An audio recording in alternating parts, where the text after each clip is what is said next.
Hai, apa khabar?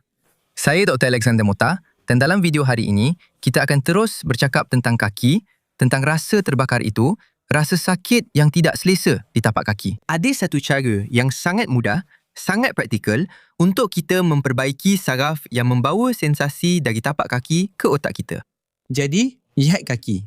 Sensasi sakit, rasa terbakar di tapak kaki selalunya datang melalui satu saraf yang dipanggil saraf tibial. Saraf itu datang dari bahagian dalam kaki, melalui belakang malleolus, iaitu tulang kecil di buku lali, dan menuju ke kaki. Jadi, semua sensasi persarafan tapak kaki kita rasa dan sampai ke otak kita melalui saraf tibial posterior, iaitu saraf tibial. Untuk kita cari bahagian yang akan kita rawat, buat macam ini. Perkara pertama, cari tulang kecil di bahagian dalam buku lali, iaitu malleolus. Okey? Dan bagi sesetengah orang, sangat mudah untuk rasa. Tapi bagi orang lain, tidak begitu mudah. Tapi bila anda mula pegang, raba, anda akan cepat perasan ada satu benjolan besar tulang. Dan di bahagian ini, inilah malleolus medial. Titik rujukan lain yang kita akan gunakan ialah tumit, yang mudah untuk kita lihat dan perasan. Setuju? Jadi, tumit. Tumit dan malleolus. Di antara dua tulang kecil ini, di antara dua titik rujukan ini, melalui tibial. Biarkan ia jelas kelihatan di sini ya. Saraf tibial posterior atau saraf tibial, betul. Masalah utamanya ialah yang menghubungkan calcaneus ke malleolus ada satu jaringan, betul, retinaculum. Yang boleh memerangkap, boleh menekan. Saraf ini baik sebab di bawah retinaculum, melalui terowong ini, bukan sahaja saraf yang melaluinya, tetapi juga beberapa tendon otot, betul? Struktur yang akan kita bebaskan, yang akan kita perbaiki ialah retinaculum itu sendiri. Dan dengan itu, kita akan memperbaiki laluan saraf tibial melalui kawasan ini. Anda akan gunakan 3 jari, anda akan letakkan pada kulit dan pertama sekali, anda akan buat urut ringan sekejap.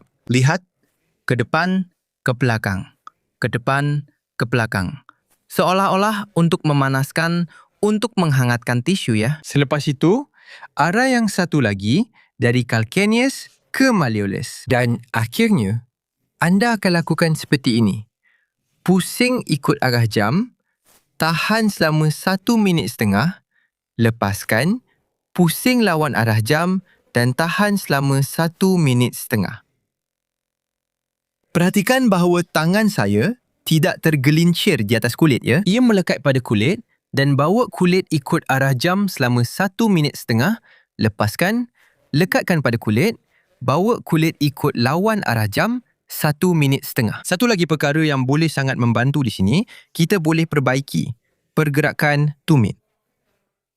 Baiklah, jadi, lihat, pegang pergelangan kaki di sini dengan satu tangan, tangan satu lagi peluk bola tumit dan anda akan gerakkan. Boleh buat bentuk salib ke dalam, keluar, kemudian ke atas, ke bawah dan boleh buat bulatan, buat kira-kira 30 kali ke satu arah dan 30 kali ke arah lain. Lihat bagaimana ini menggerakkan retinaculum dan laluan saraf. Tengok, ini di bahagian luar ya. Bayangkan, di bahagian dalam, di mana pergerakannya jauh lebih besar.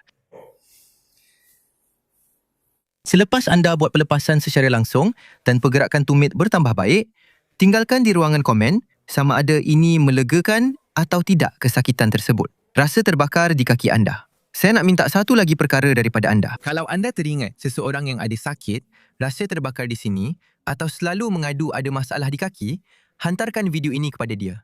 Tolonglah buat perkara ini. Anda boleh sangat membantu meningkatkan kualiti hidup orang itu. Saya setakat ini dulu. Salam peluk erat dan jumpa lagi.